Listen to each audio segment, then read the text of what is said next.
Friends, मैं आपकी दोस्त, आपकी कोच, आपकी होस्ट एडवोकेट प्रज्ञा भूषण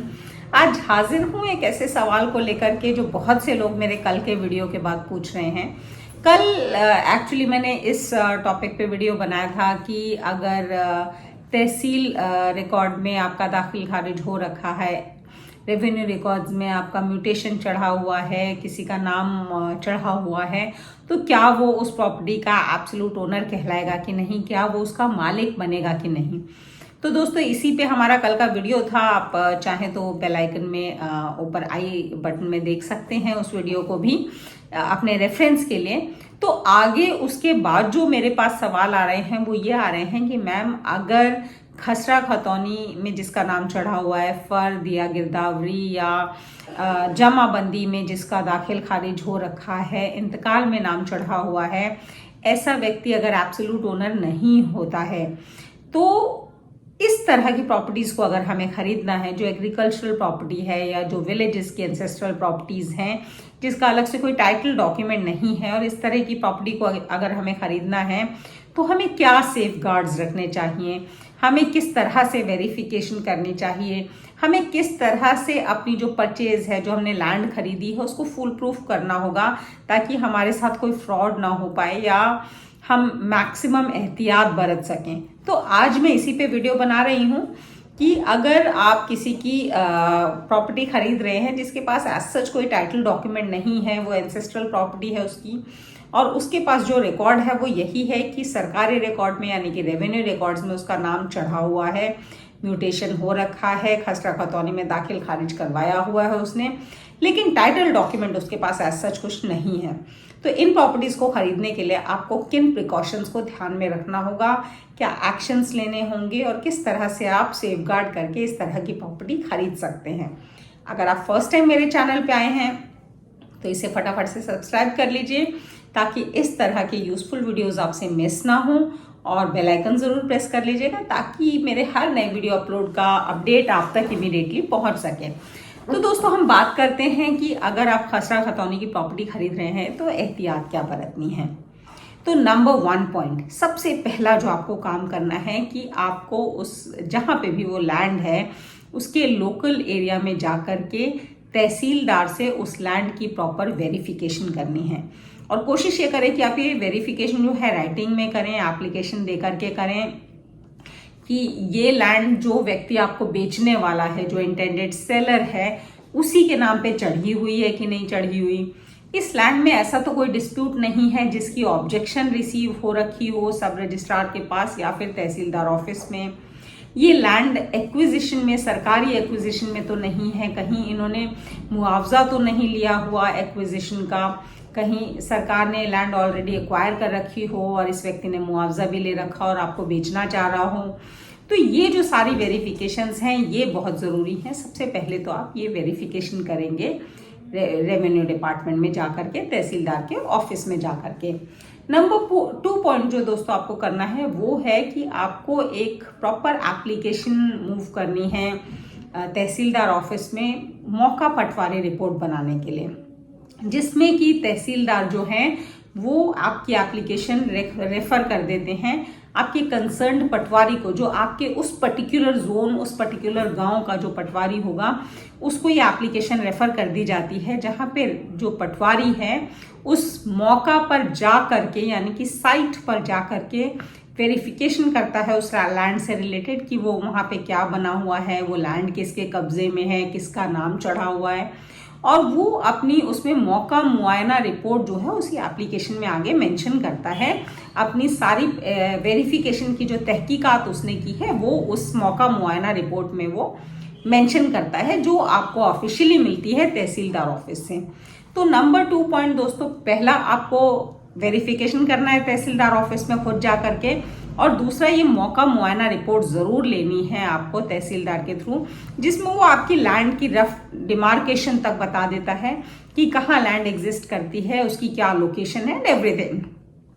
तो ये आपके पास एक बहुत इंपॉर्टेंट डॉक्यूमेंट आ जाता है मौका मुआयना रिपोर्ट का। नंबर 3 पॉइंट जो आपको दोस्तों करना है कि जैसे ही आप ये लैंड खरीदने वाले हैं इसकी प्रॉपर बाइफर्केशन और डिमार्केशन करवानी बहुत ज़रूरी है, क्योंकि जनरली जो खतौनियों में लैंड स्टडी होती हैं या एंसेस्ट्रल प्रॉपर्टी की लैंड्स होती हैं, बड़ी बड़ी लैंड्स होती हैं, इसमें से आप कोई छोटा टुकड़ा खरीद रहे होते हैं, तो अगर आप इसकी प्रॉपर डिमार्केशन नहीं लेंगे तो आप बता नहीं सकते कि एग्जैक्टली जो आपका टुकड़ा है उसकी बाउंड्री कहाँ से शुरू हो करके कहाँ खत्म होती है।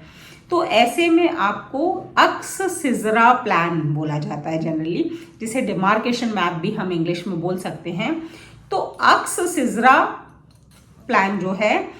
नक्शा जो है, ये हमें बनवाना है। अगेन पटवारी को हमें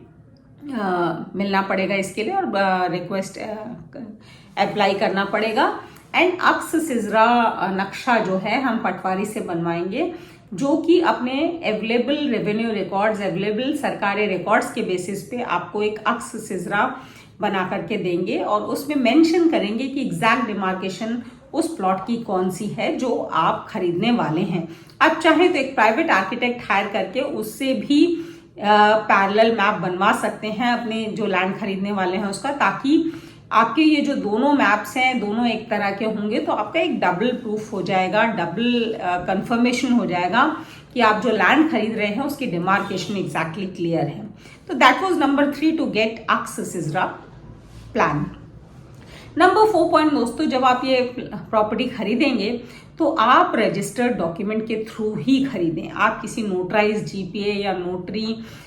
एग्रीमेंट टू सेल या विल या वसीयत लेकर के इस प्रॉपर्टी को ना खरीदें। रजिस्टर्ड सेल डीड अपने नाम पर प्रॉपर करवाएं, सब रजिस्ट्रार ऑफिस में रजिस्टर्ड करवाएं, क्योंकि रजिस्टर्ड डॉक्यूमेंट की जो सैंक्टिटी होती है, जो वैल्यू होती है, वो अनरजिस्टर्ड डॉक्यूमेंट की हो ही नहीं सकती है। तो प्रॉपर रजिस्टर्ड सेल डीड करवाएं। नंबर 5 पॉइंट दोस्तों, जैसे ही आपके नाम पे सेल डीड हो जाती है, इमीडिएटली आपको पोजीशन अपने लैंड का अक्स सिजरा प्लान के अकॉर्डिंग, जो आपने प्लान बनवाया हुआ है ऑलरेडी, एग्जैक्टली उसी प्लान के अकॉर्डिंग आपको उस लैंड का पोजीशन लेना है। एंड ऑफ कोर्स आपकी जो सेल डीड होगी उसमें भी इस अक्स सिजरा प्लान को आप उसका पार्ट बनाएंगे, उसको साथ में रजिस्टर्ड करवाएंगे सेल डीड का पार्ट बना करके। और ठीक उसी प्लान के अकॉर्डिंग आपको इस प्रॉपर्टी का पोजीशन लेकर के अपनी बाउंड्री करवा लेनी है, ताकि ये जो प्रॉपर्टी है ये आपके कब्जे में आ जाए। बिकॉज हमारे देश में तो वैसे भी कहा जाता है जिसका कब्जा उसकी जमीन, तो कब्जे से बिल्कुल पीछे ना हटे, इमीडिएटली अपनी जमीन का कब्जा जरूर लें। नंबर 6 पॉइंट दोस्तों, जैसे ही आपने कब्जा ले लिया, आपने अपने नाम पे रजिस्टर्ड सेल डीड भी करवा ली है, अक्स सिजरा प्लान भी आपके नाम पे है,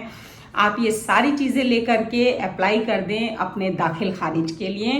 रेवेन्यू रिकॉर्ड्स में, यानी कि तहसीलदार के ऑफिस में।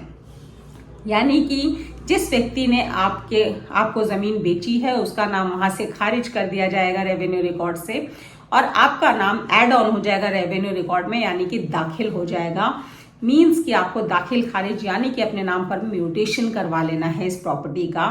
ताकि कोई और अगर उस व्यक्ति से जमीन खरीदने दोबारा आए तो वो इमीडिएटली देख सके कि वो व्यक्ति वो जमीन ऑलरेडी बेच चुका है और रेवेन्यू रिकॉर्ड्स में अब उसका नाम नहीं है, उसका नाम खारिज हो चुका है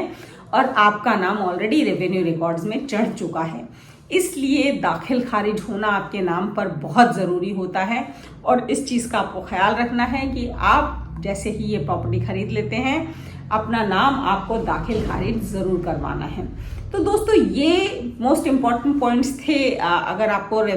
खसरा खतौनी की प्रॉपर्टी लेनी है। इसके अलावा जो आपको छोटी छोटी 2 एहतियात बरतनी है सेल डीड करवाने से पहले, पैसा देने से पहले, वो ये है, पहला कि अपने किसी भी अच्छे लॉयर के थ्रू, अपने भरोसेमंद लॉयर के थ्रू एक न्यूज़पेपर पब्लिकेशन ज़रूर करवाएं। 2 नेशनल डेलीज में, एक इंग्लिश होना चाहिए और दूसरा वर्नैक्युलर यानी कि लोकल लैंग्वेज। नॉर्थ इंडिया में ज़्यादातर वो हिंदी होती है, तो आप एक हिंदी और एक इंग्लिश के न्यूज़पेपर में, नेशनल डेलीज में न्यूज़पेपर पब्लिकेशन करवाएंगे कि ये लैंड है, इसके आज की डेट में फलाना व्यक्ति मालिक हैं और आप इनसे ये लैंड खरीदने वाले हैं। अगर किसी को इसमें कोई ऑब्जेक्शन है तो वो सामने आ जाए। तो ऐसे में जब एंसेस्ट्रल प्रॉपर्टीज होती हैं या बड़े परिवार की प्रॉपर्टी होती है, जिसमें से शायद 1 या 2 लोग चुपचाप से जमीन बेच देते हैं बाकियों को बिना बताए। तो इस तरह से के फ्रॉड से बचा जा सकता है। और अगर उस पर्टिकुलर प्रॉपर्टी में कोई और भी दावेदार हैं, क्लेमेंट्स हैं, तो वो सामने आ जाते हैं और वो क्लेम कर सकते हैं कि इस लैंड में उनका भी हिस्सा है और अकेला ये जो आपका सेलर है वो नहीं बेच सकता है। या अगर बाद में ऐसे कोई व्यक्ति सामने आ भी जाए और आप लैंड खरीद चुके हैं, तो एटलीस्ट आप ये बता सकते हैं कि you were a bonafide purchaser, आपने गुड फेथ में लैंड खरीदी थी, आपने इसका प्रॉपर न्यूज़पेपर पब्लिकेशन दिया था और जब कोई भी ऑब्जेक्शंस नहीं आए किसी की तरफ से, उसके बाद ही आपने ये लैंड खरीदा था। तो इसलिए ये न्यूज़पेपर पब्लिकेशन जो है काफ़ी इम्पॉर्टेंट होता है। और दूसरा काम जो आपको करना है दोस्तों, अगर पॉसिबल हो, कि जैसे ही आप एग्रीमेंट टू सेल कर लेते हैं, इस प्रॉपर्टी का बयाना दे देते हैं, वहां पर एक नोटिस बोर्ड चिपका दें, वहां पे एक नोटिस चिपका दें उस लैंड पे, बोर्ड लगा के छोटा सा, कि ये लैंड जो है आप खरीदने वाले हैं, अगर किसी को कोई आपत्ति है इसमें तो वो आकर के आपके सामने अपनी ऑब्जेक्शन, अपनी आपत्ति जाहिर कर सकता है। तो ऐसे में जो लोकल लैंड्स हैं, बहुत जल्दी खबर फैलती है कि ये लैंड बिकने वाली है, गांव में लोकल लोग होते हैं सब, तो फ्रॉड होने के चांसेस ना के बराबर हो जाते हैं आपके साथ। तो दोस्तों ये थे एहतियात उस तरह के लैंड्स को खरीदने के जहां पे हमें थोड़ी सी भी गुंजाइश लगती है कि फ्रॉड हो सकता है, डॉक्यूमेंटेशन प्रॉपर नहीं है जिसका वेरिफिकेशन करवाया जा सके। पर हाँ, ओनरशिप तो नहीं, लेकिन पोजेशन सदियों पुरानी इस प्रॉपर्टी में है, सरकारी रिकॉर्ड में नाम चढ़े हुए हैं, एंसेस्ट्रल पारिवारिक दादालाई संपत्ति चली आ रही है जिसे लोग बेचना चाहते हैं। तो आप, क्योंकि ये दादालाई संपत्ति है, एंसेस्ट्रल प्रॉपर्टीज है और लोगों को बेचने का हक भी है, लेकिन क्योंकि इनके पर्टिकुलर नाम पे एब्सोल्यूट टाइटल डॉक्यूमेंट नहीं है, ओनरशिप डॉक्यूमेंट नहीं है, तो ऐसे में ये सब एहतियात रखनी बहुत ज़रूरी है ताकि आपके साथ कोई फ्रॉड ना हो अगर आप ये ज़मीनें खरीद रहे हैं तो। इसके अलावा आपके अगर कोई सवाल है तो आप ज़रूर मुझसे पूछ सकते हैं। मिलते हैं मेरे नेक्स्ट वीडियो में, तब तक के लिए थैंक यू, धन्यवाद, नमस्कार, शब बखैर।